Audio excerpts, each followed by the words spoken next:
Senhores telespectadores, o que está na nossa frente é a Rua do Batisol. É uma rua castiça, antiga, no centro da velha Setúbal.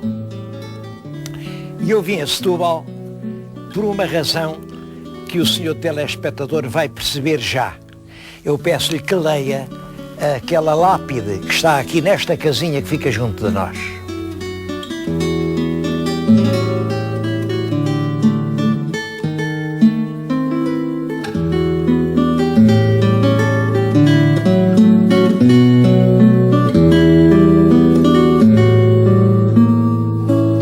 Foi aqui nesta casa, talvez aqui mesmo neste quarto, mas não sabemos ao certo porque a casa foi completamente reconstruída, que nasceu nos meados do século XVIII, em 1765, em setembro, era verão, um poeta que o povo português considerou um dos maiores poetas que desde sempre houve em Portugal.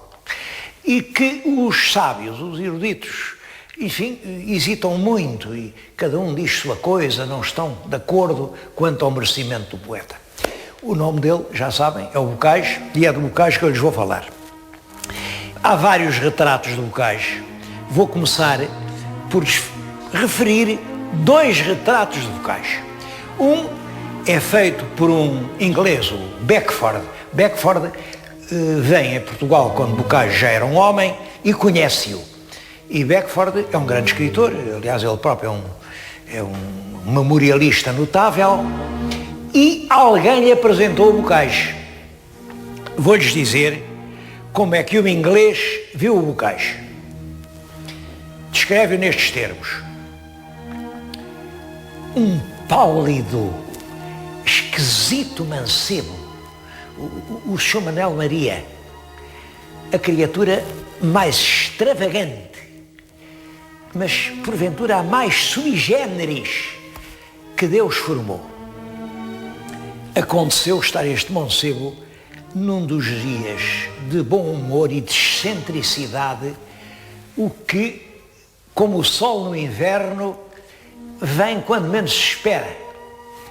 1000 ditos graciosos, 1000 rasgos delirantes, uma jovialidade, 1000 ápodos satíricos, acabaram por nos pôr a morrer de riso. Quando, porém, começou a recitar algumas das suas composições, eu senti-me estremecido e arrebatado.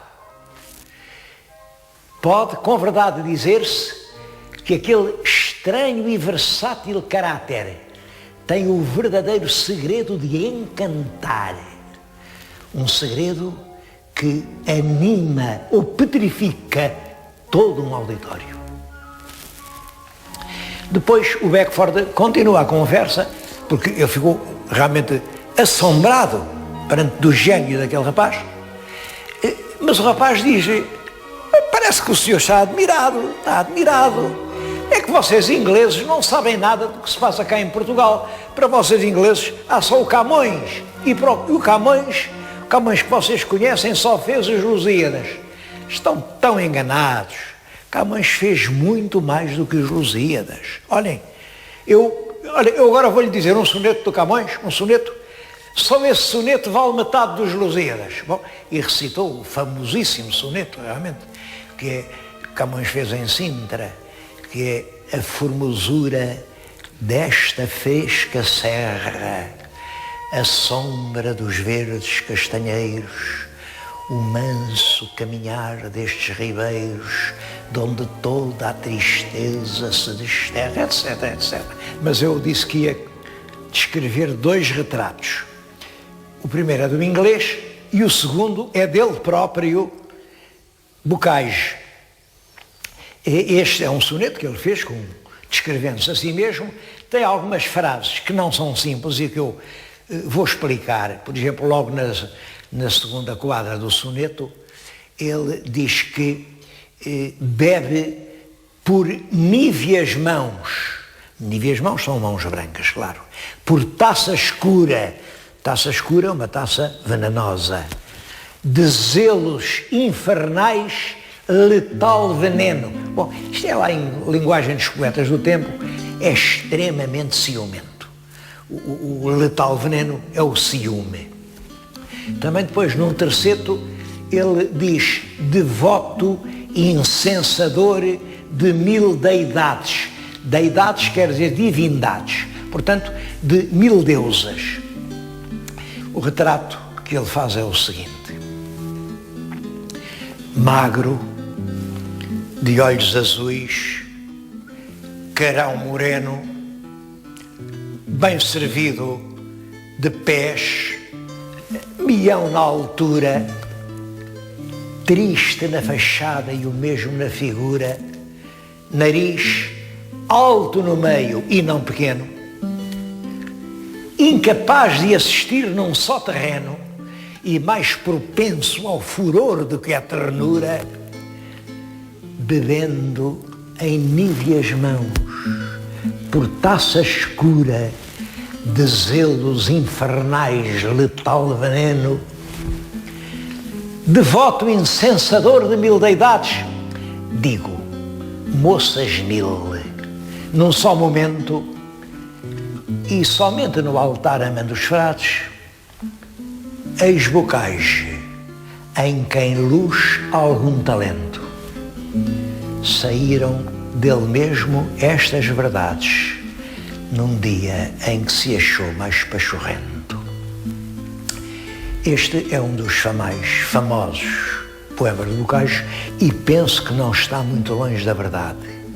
Magro, olhos azuis, carão moreno.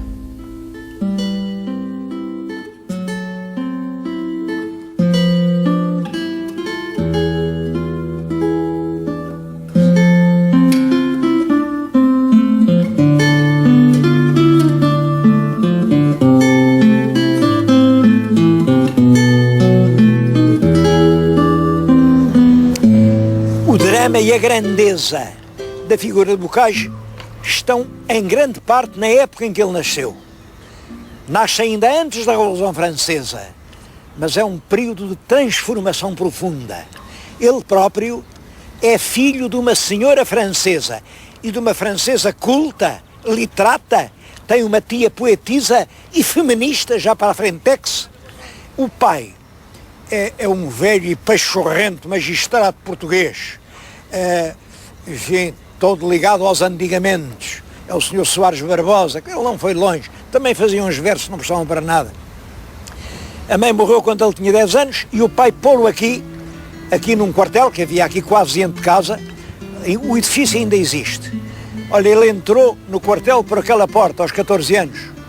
Ali andou 2 anos, aos 16 vai para Lisboa, matriculou-se na Escola Naval. Era um cursito de 3 anos para fazer oficiais de marinha. Ele andou lá 5, porque em vez de ir às aulas metia-se nas sórdidas baiucas, nas locandas, nas tabernórias, e aí é que ele gostava de falar, fumava, bebia, e naquele ambiente taful, ele de repente levantava-se, dizia os seus versos, e toda a casa estremecia em aplausos. Bom, a verdade é que na escola ficava chumbado, só ao fim de 5 anos é que o fizeram guarda-marinha e mandaram-no logo para Goa. Esteve 2 anos em Goa, mas ele também não gostava de Goa. Goa, aquelas famílias todas com bocais de fidalguia, com presunções, aquelas mulheres muito inacessíveis. Ele aborreceu-se com aquilo e começou a dizer mal de toda a gente. Os sonetos a dizer mal da gente de Goa são realmente impressionantes. Olhem, tiveram que o mandar embora. Promoveram-no a tenente, mas agora a tenente de infantaria vai para Damão.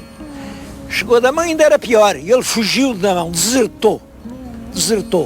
E vai parar à China. Não sei bem como, conseguiu entrar em Macau pela porta do cerco. O governador tratou-o bem. Em vez de o prender como desertor, protegeu-o e costuma-se dizer que ele andou a pedir esmola lá na velha Macau. Não acredito nisso. Ele era protegido, ele era maçom, e os maçons são irmãos entre si.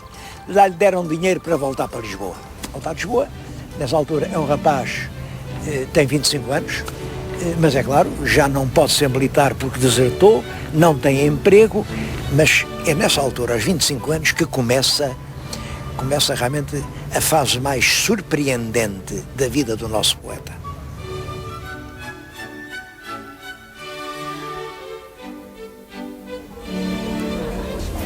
Ele obtém rapidamente um extraordinário sucesso em Lisboa. Não foi só um sucesso popular, ele andava muito pelos botequins, pelas baiucas ali da Baixa, e se tornou-se famoso, mas não, era mesmo nos centros mais ilustres, mais requintados. Imaginem que ele foi um dos fundadores da Nova Arcádia. O senhor telespectador tem uma certa dificuldade, com certeza, em perceber o que é isso da Arcádia. Na Grécia, no Peloponeso, há uma província muito montanhosa, essa província chama-se Arcádia, povoada por uns camponeses muito rústicos. Eles são muito primitivos, vestem-se de uma forma primária, em grandes colmeias de abelhas, Arcádia. E esses habitantes chamam-se Árcades, são os Árcades. Ora bem, quando os antigos poetas gregos e depois os romanos queriam fingir que eram também muito simples, que eram pastoris, que eram realmente um sentido décaloga, diziam que eram Árcades, quer dizer, eram pastores lá da tal montanha grega, da Arcádia. E isso renasce no século XVIII, em Lisboa, uma grande Arcádia, grandes poetas fizeram parte da Arcádia, e quando Bocage chega a Lisboa, cerca de 1790, é um dos fundadores da Nova Arcádia. A Arcádia era toda ela convencional, na Arcádia não havia grandes nem pequenos, basta que lhes diga que na Arcádia o senhor Dom Fulano, o senhor Conde disto ou Conde daquilo, só podia ser tratado por um nome próprio, um nome pastoril, um nome inventado por ele. Bom, o nosso Bocage chamava-se o Elmano Sadino. Isto percebe-se porque Elmano é Manuel, com a última sílaba em primeiro lugar. Manuel Elmano. E Sadino porque era aqui da cidade do Sado. E, portanto, é no Palácio do Conde de Pombeiro, Palácio do Conde de Pombeiro, é ali ao Campo de Santana, hoje fica lá a Embaixada da Itália. Era aí que se reunia todas as quartas-feiras a elite dos poetas de Lisboa, cada um dizia o seu improviso, recitava, havia muitos aplausos, eram umas poesias muito convencionais, muito perfeitas, num estilo neoclássico. Bom, é claro que o nosso Bocage, passado pouco tempo, uns 2 ou 3 anos, desatou a dizer mal daquilo tudo, a fazer troça daquelas quartas-feiras, daquela fantasia, daquela fantochada, porque Bocage era exatamente o contrário de um Árcade. Era um homem que ressumava a vida, deitava força por todos os lados, não era capaz de se sujeitar àquela disciplina. Mas sai da Arcádia, a dizer mal dos Árcades, mas continua a fazer versos. Eu vou-lhes ler alguns dos versos que ele fazia por essa altura.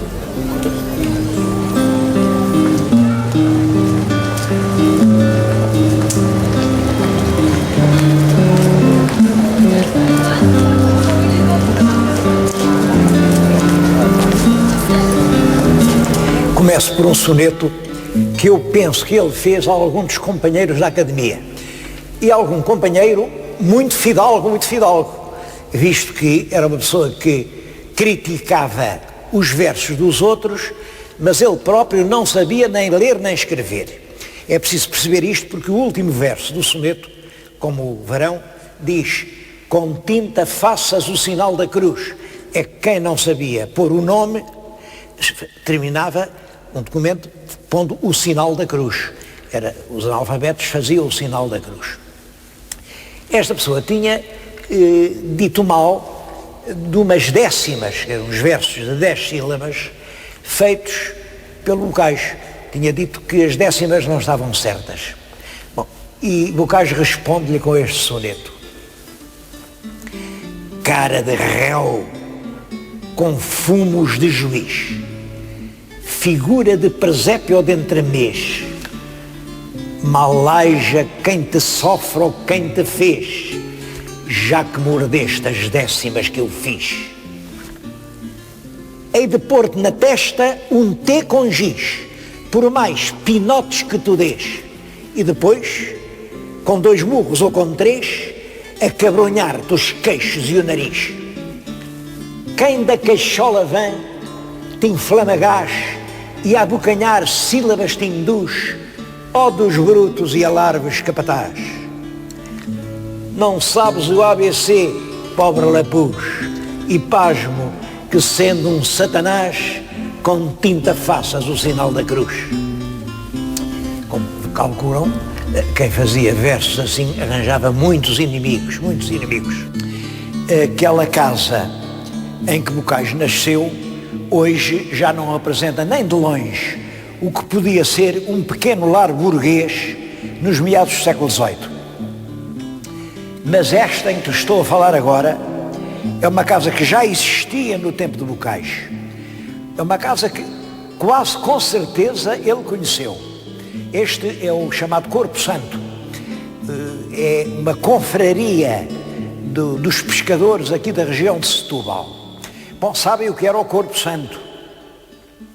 Os navios, em alturas de tempestade, a certo momento a eletricidade eletrostática criava uma pequena chama no tope do mastro e os marinheiros julgavam que essa flâmula que ardia rapidamente era um prenúncio de bom tempo. Portanto, durante as tempestades, pediam a Deus se lhes mostrava no alto do mastro o Corpo Santo ou o Fogo Santo.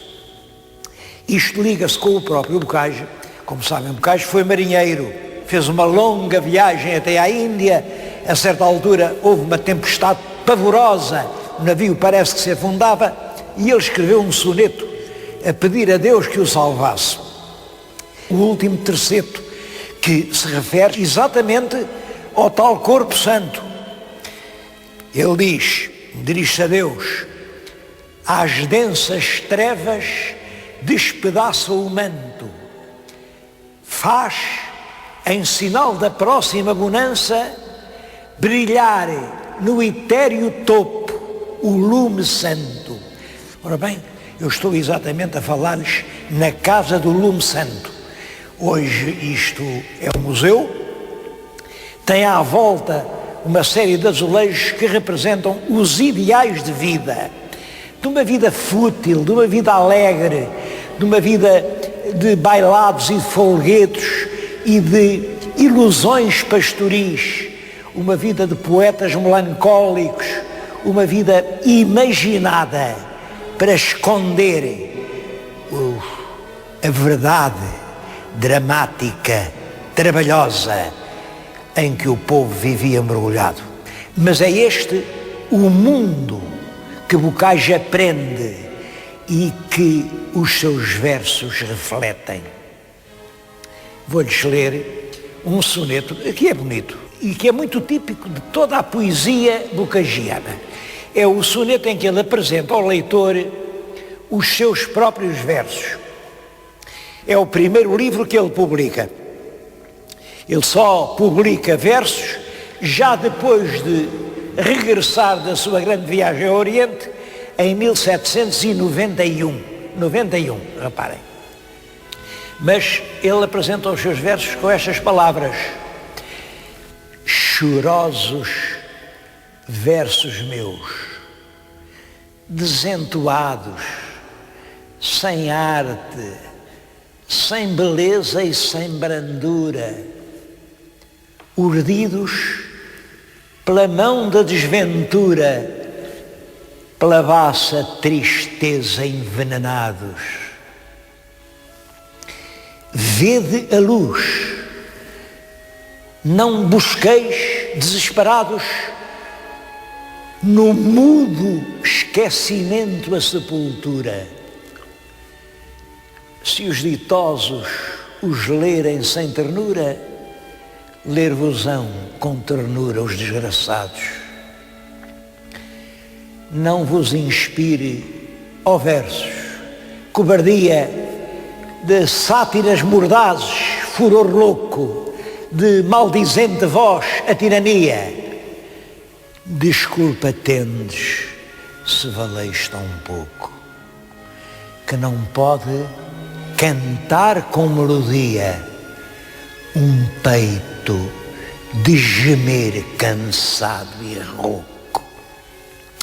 Devo dizer que tudo isto é publicado, já lhes disse, em 1891. Bocage ainda não tem razões para se considerar assim um desesperado tão grande, mas este tom dramático, estes acentos sombrios, trágicos, esta ideia de uma vida desgraçada faz parte do ideal romântico. E Bocage, no fundo, sem o saber, já é um romântico. Ele nessa altura considera-se um árcade, mas ele realmente é um romântico. Está convencido de que nasceu para viver um destino igual ao de Camões. Há um soneto em que ele claramente compara o seu destino ao destino de Camões. Vou-lhes ler o soneto, mas é claro que tenho que explicar certas frases que hoje o leitor comum já não entende.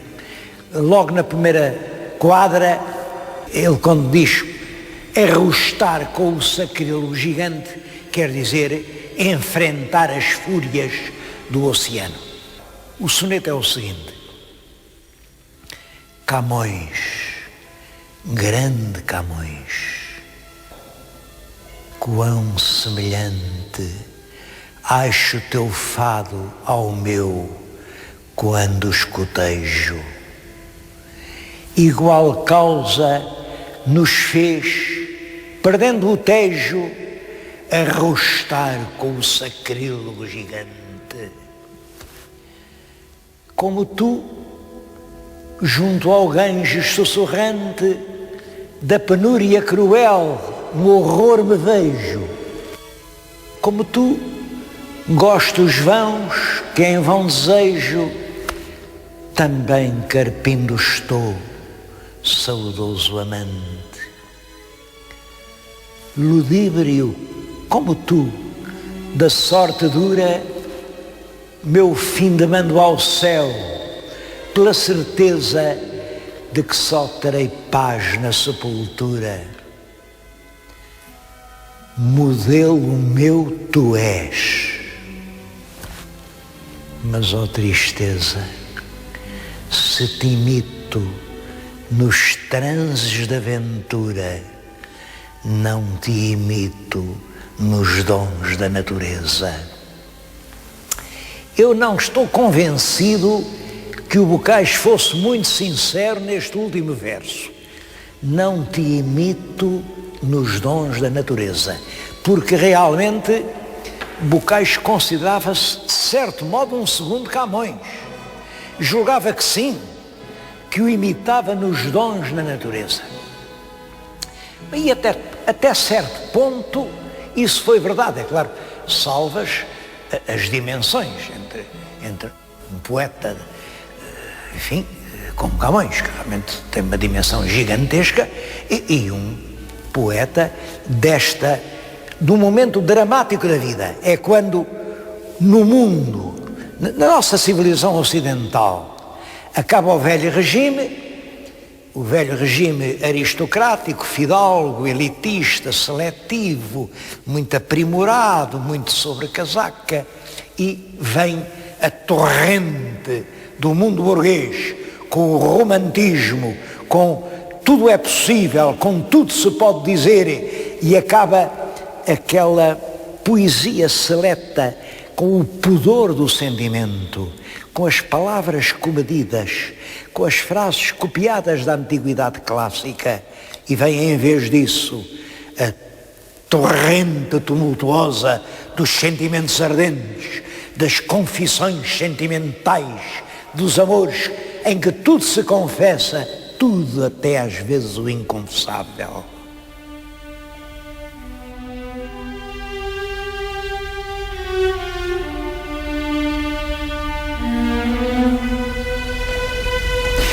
É claro que estes versos nem de longe podem dar uma ideia da riqueza e do talento da poesia bocagiana.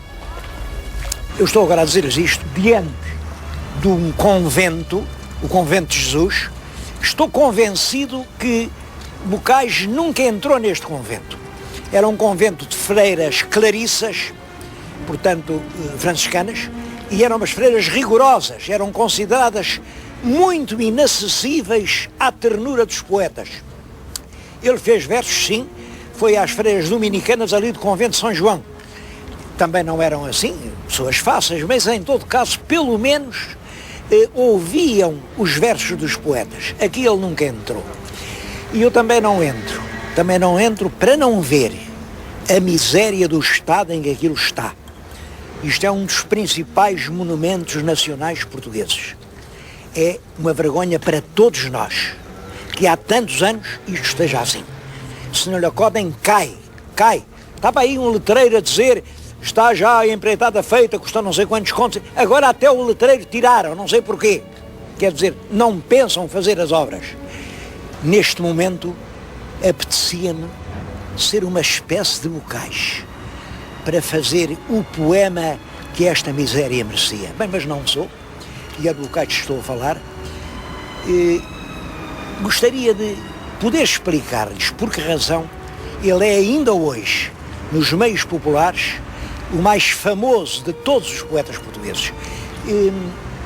Se eu for aí perguntar quem foi o Sá de Miranda ou quem foi o Almeida Garrett, estou convencido que ninguém sabe. Se perguntar, e quem era o Bocage? Toda a gente diz isso, era um poeta. Continua vivo na alma do povo.